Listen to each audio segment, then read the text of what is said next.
The state of India, Kerala.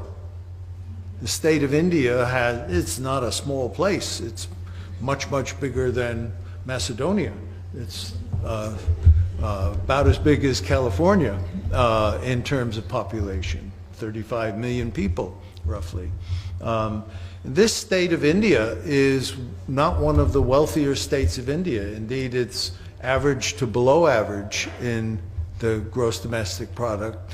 It has 1/10, or rather 1/3 of the gross domestic product of Cuba, roughly $1,000 per capita.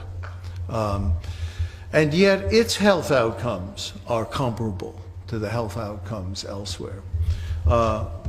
So how couldn't very poor countries, or a country like Cuba, which has been under economic attack by the United States for decades, how can it produce such good health outcomes with so little income?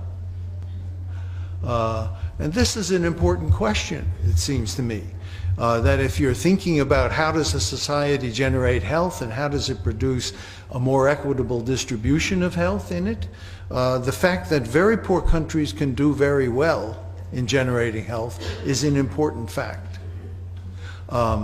And I think the answer in Kerala is particularly interesting. When I first went to Kerala, the belief I had was that Kerala had very good health outcomes because it had a legacy of a very left-wing government and communist administration. What I learned when I was in Kerala and talking to people is that Kerala it was the only place in India, the only state in India, where there was a legacy of maternal property transmission. That is, you couldn't denigrate women because they had the money. The money followed them. And this was a very important fact. Maybe the policies of a government were tacked on to this legacy that you couldn't denigrate women in this particular way.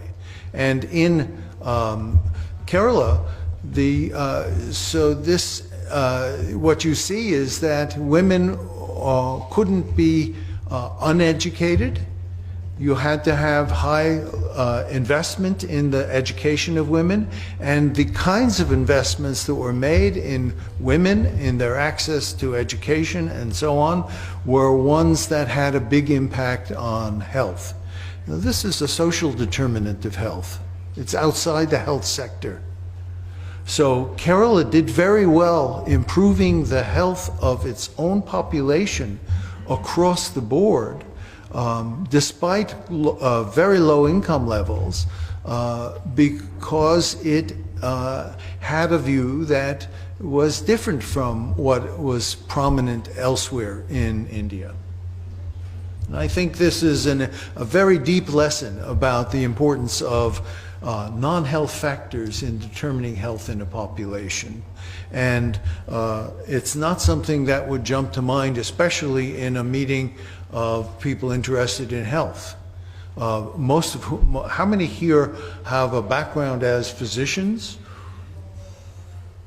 Well, in most audiences, I would have expected the majority of people to raise their hand.